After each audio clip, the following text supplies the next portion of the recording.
This is literally the worst. I'm sick.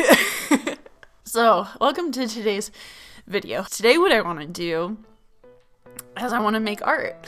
And I want to kind of turn into a video one of the creative things that I like to do, which is sometimes I like to get onto Pinterest and scroll through my feed or my boards and just dive into art that's inspired by what I'm seeing. Because oftentimes I'll get on Pinterest and I'll click on images and I'll open new ones in all of my tabs, and I just want to paint them all. And so I thought, you know what? Why don't we just scroll through Pinterest and just make art inspired by whatever I see that inspires me on Pinterest. Wow. So that's what I'm gonna do this week, and I hope you guys like it.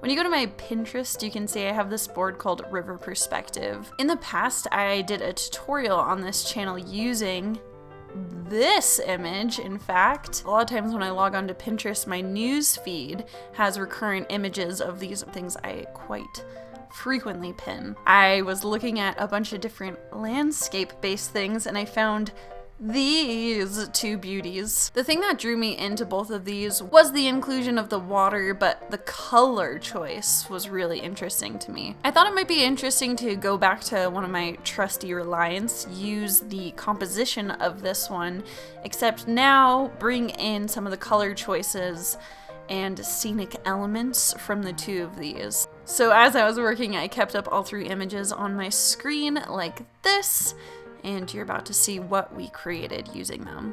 When I was in college, a practice my teachers really recommended was researching different artists and creating an art inspiration collection. Where you do this can be different depending on how you like to work or visualize your inspiration resources. Pinterest is one of the places that I create boards and selective categories and can sort portrait inspiration or landscape inspiration or photo inspiration. It's something that I think is a really good practice to get into, and maybe you're more physical and you like to clip things out and stick them into a sketchbook, but I do think it's a great place for you to go back and reference. It gives you a great idea of what your aesthetic interests are, seeing them assimilated into one place altogether, and it also helps you as a resource to go back to when you're trying to spark ideas and feeling like you're kind of in a rut. Having visual resources you can go back to and draw inspiration from also serves as an aesthetic goal maker.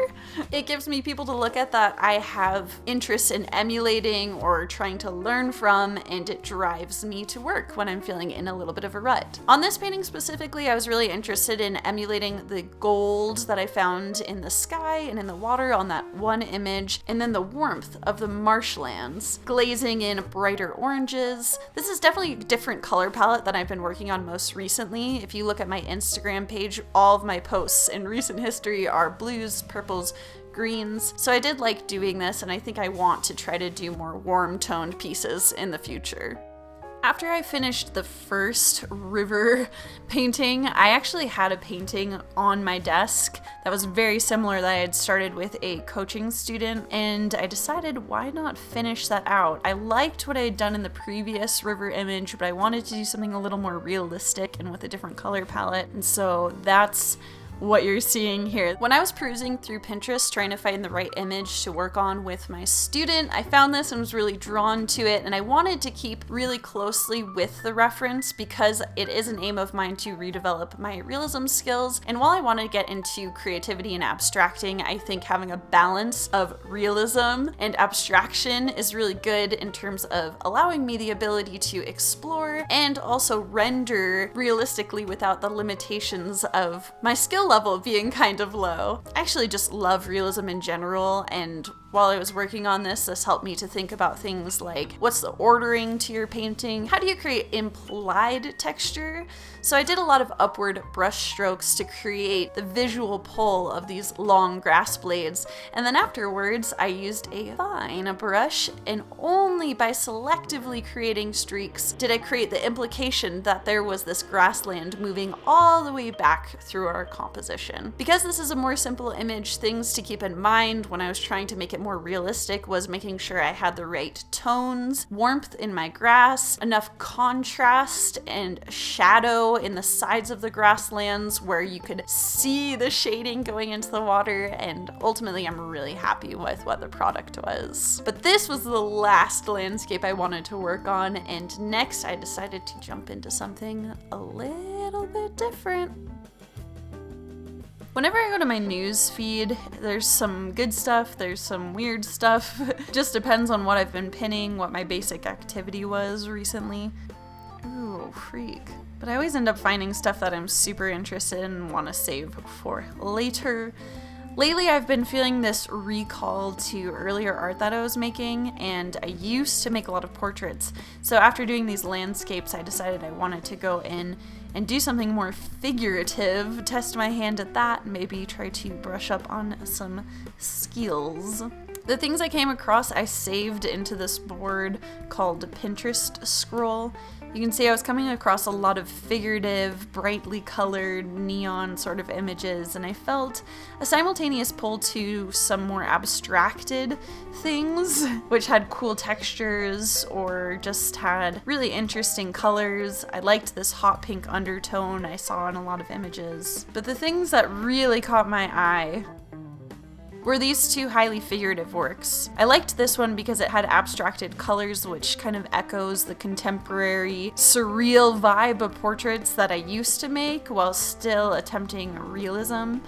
And this one because it just has a beautiful clean color palette and has very good contrast, looks very realistic. So I figured I would do something combining these sorts of ideas, but then translate it into my own kind of image, find my own model, do my own color work. Normally when I would work on portraits, I used my own references, but I don't really have a lot to draw from, so I went on Pexels and I found this beautiful portrait reference by, hope I say this right, Luis Quintero. He has an Instagram account. If you want, you can check it out, give him some love, but he does post on here with royalty-free images, so thank you to him for our reference. The picture I did choose had a different framing that I wanted and also had some leaves coming in front of her hair, so I edited those out and cropped it down. And then I worked with the image similarly to how I used to when I did these contemporary portraits.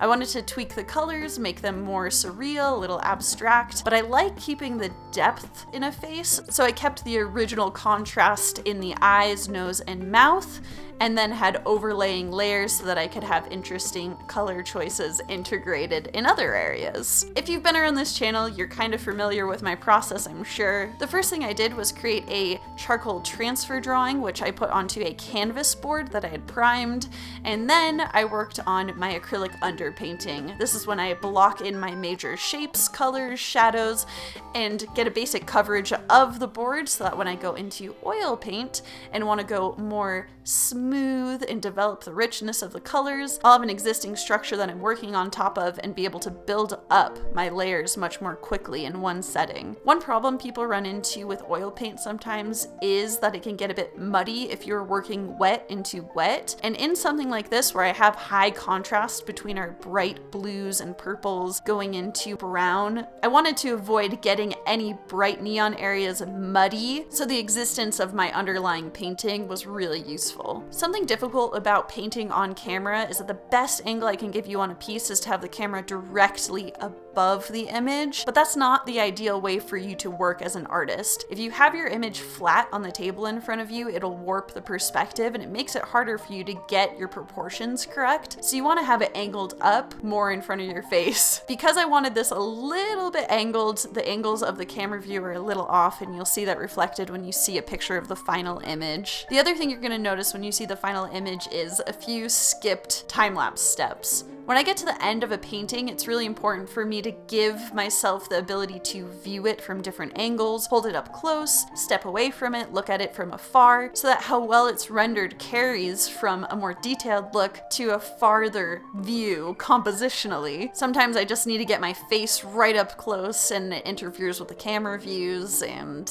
that's just the nature of trying to do things for YouTube. But you can see most of this process. After this video is over and this dries, I might do a little bit of glazing to mute the pink in the background. I didn't want this to feel too soft and angelic, but overall I'm super happy with the way it came out, and I'm really excited to work on more portraits. It's always hard to like your work after you've finished it, but there are things I really do like about this, and I'm excited to implement in the future. I look like I'm crying, and it's because I am. Also follow my social media accounts, and I have new videos on Saturdays, and my screen name on everything is Robin Sealark. Okay. Bye.